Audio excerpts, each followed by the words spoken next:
Good morning, my dear students. We continue studying Module 8. It is devoted to traveling. And today we deal with speaking and reading part. And as usual, we start a new vocabulary. So let's start.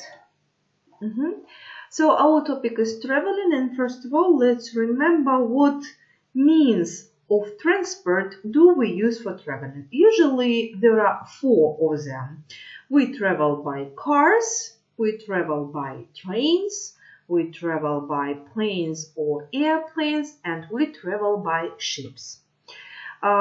Of course, there are some more means of transport, such as bicycle, boat, and so on and so forth.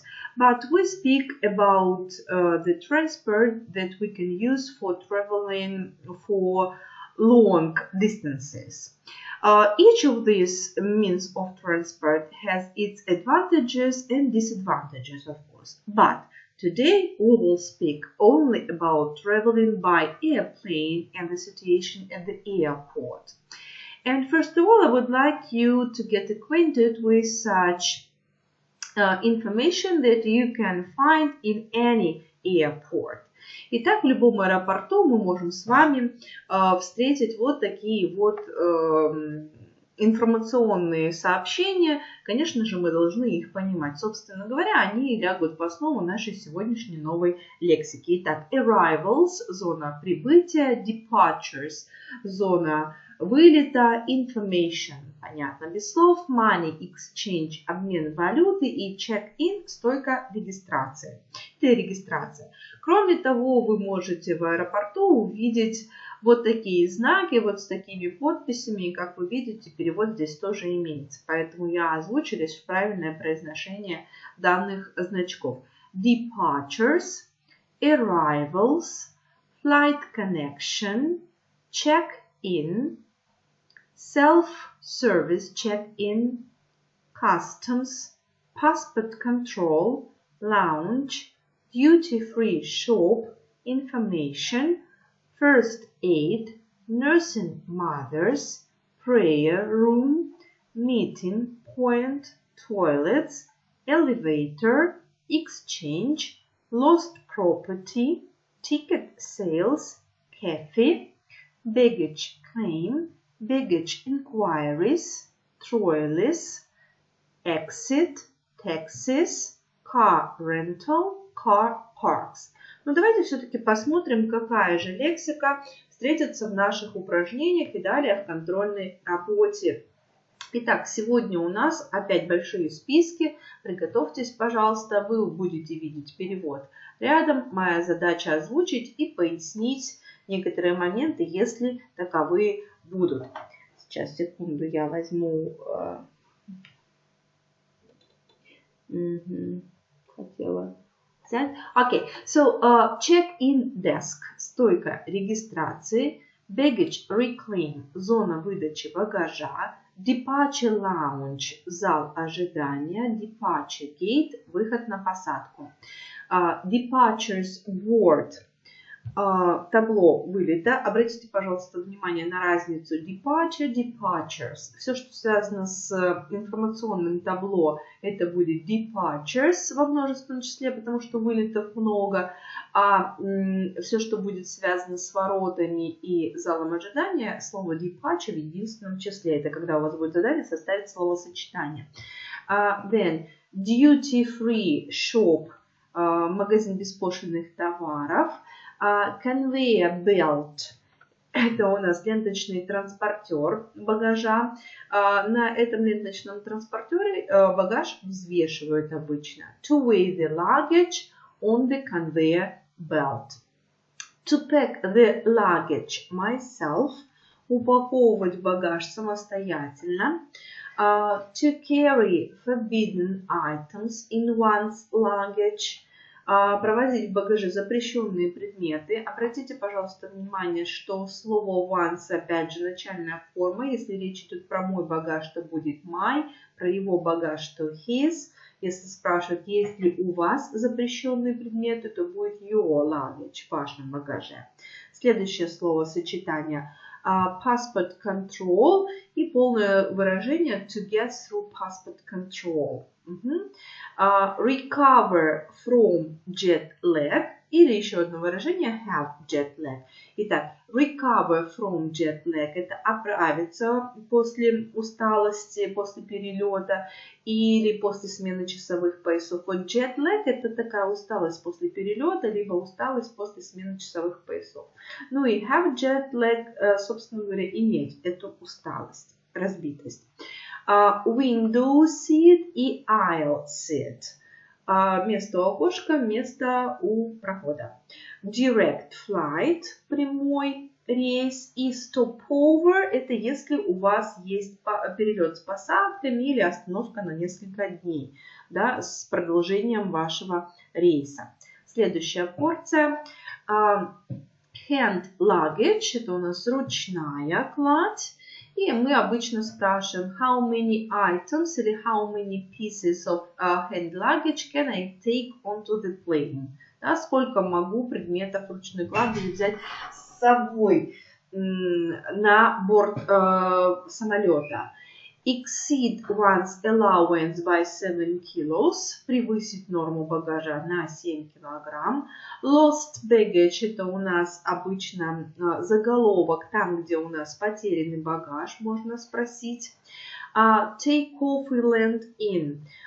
Взлет и посадка – это мы говорим с вами о самолете. Да? The plane takes off. Самолет взлетает, the plane lands in, самолет приземляется. Emergency landing, аварийная посадка. А вот boarding – это посадка в смысле, что в самолет людей загружают. Boarding или to board the plane, да, посадка на борт самолета. Чтобы попасть на борт, мы имеем с вами boarding pass, это посадочный талон, который мы получаем на check-in desk, да. To issue a boarding pass. Выдать посадочный талон, распечатать посадочный талон на стойке регистрации. Take off slot. Время, когда взлетная полоса свободна. Речь идет о том, что между разными самолетами, когда появляется промежуток, тогда вылетающему самолету могут дать вылет, разрешить вылет, когда будет вот такой промежуток, что на полосе никого нет, можно взлетать.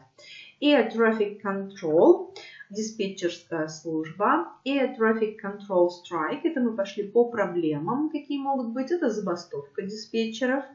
To cancel a flight, отмена рейса, в данном случае это глагол, да, отменить рейс. To delay a flight, задержать рейс. Long haul flights, долгие перелеты, утомительные перелеты. И последняя порция. Poor visibility, это мы все по проблемам с вами говорим, плохая видимость. The cabin crew, экипаж самолета. Flight attendant, это бортпроводник. Airport staff member, это у нас сотрудник аэропорта. Это у нас, естественно, несколько слов было по поводу того, кто работает у нас с вами в аэропорту. Overhead locker, полка для багажа, которая находится над головами пассажиров. Поэтому overhead, да, надголовная дословно. E-ticket, я думаю, сейчас всем понятно, электронный билет. Ну и несколько слов, которые встретятся у вас в диалогах, в аудировании, чтобы вы их понимали. Squeeze past somebody, протиснуться сквозь кого-то или между кем-то, вот так будет правильнее. Customs, уже было у нас в вывесках, таможня. Go abroad, ездить за границу. И destination, это место назначения, то есть то место, куда мы, собственно говоря, летим, едем, да, где мы должны остановиться. Итак, это был у нас набор нашей необходимой лексики для выполнения упражнений. И кроме того, в рубрике Speaking мы с вами разбираем 3 речевые функции. Это requesting, как попросить кого-то о чем-то. Agreeing, как согласиться на вашу просьбу. И refusing, как отказаться выполнять просьбу. Итак, как всегда, есть несколько вариантов озвучить любую просьбу. Can you, could you? Не могли бы вы? May I? Можно ли мне? Have you got any? Есть ли у вас? Would it be okay? Или would it be alright if? Будет ли нормально, если? Do you mind if I? И would you mind? Да, и глагол с ing окончанием. Не возражаете ли вы, если? Если на наши просьбы не могли бы вы, будет ли все в порядке, если я поступлю вот так вот, не возражаете ли вы, если вот так вот, мы даем утвердительный ответ, то мы можем использовать вот такие фразы. Yes, of course, да, конечно, или sure, тоже, конечно. Here you are, вот возьмите. Это если у вас что-то просят. Yes, that's fine, да, все хорошо. Это если мы спросим, would it be okay, будет ли в порядке. No, go ahead, да, делайте вот так. То есть, если я спрошу, например, would it be okay if I squeeze past you? Не возражаете, если я между вами просочусь? No, go ahead. Или that's fine. Do it. By all means. Конечно, без вопросов вообще, да. Допустим, may I take your passport? Спросит у вас контролер, вы говорите by all means, конечно, без вопросов. Here you are, вот возьмите. Not at all, абсолютно не возражаю, да. Do you mind if I do you mind if I take your passport? Да, не возражайте, если возьму у вас ваш паспорт. Not at all, абсолютно не возражаю. Ну, а если на вопрос не могли бы вы, да, или есть ли у вас что-то, вы даете отказ, то вы начнете свои фразы, свой ответ вот такими фразами. I'm afraid, что-то там произошло, да, боюсь, что не могу, допустим, I'm afraid I can't. I'm sorry, but, извините, но, есть такое обстоятельство, нужно объяснить, да. I'd like to, but, я бы с удовольствием, но. Я хотела бы вам на примерах показать несколько ситуаций. Вот наша табличка со всеми нашими речевыми функциями. Итак, смотрите, если, например, у нас спросят, would you like a window seat? Да? Would you like a window seat? Или would it be okay if I give you a window seat? Давайте отдам вам место у окошка. Мы, естественно, можем либо согласиться, либо отказаться. Как вариант, да? I prefer the seat next to the aisle, да? То есть здесь человек отказался. Он мог бы начать с фразы I'd like to, я бы с удовольствием. But I'd prefer the seat next to the aisle. Да? Я бы с удовольствием, но я предпочитаю посидеть у окошка. У прохода, I'm sorry. Или вот такой вариант. Can I see your passport? Не могли бы вы, не мог бы я взглянуть на ваш паспорт? Обычно мы в этом случае говорим, что here you are, да, конечно, да. Here you are. Yes, of course, here you are. Мы могли бы ответить by all means, конечно, без вопросов. То есть вот эти слова сюда подходят. Или sure, by all means, конечно, конечно, без вопросов. Do you mind if I squeeze past you? Не возражаете ли вы, если я между вами просочусь? Да? Если мы не возражаем, мы можем любой вариант, ну, не совсем любой. No, go ahead. Нет, проходите, пожалуйста. Not at all, абсолютно не возражаю. Да?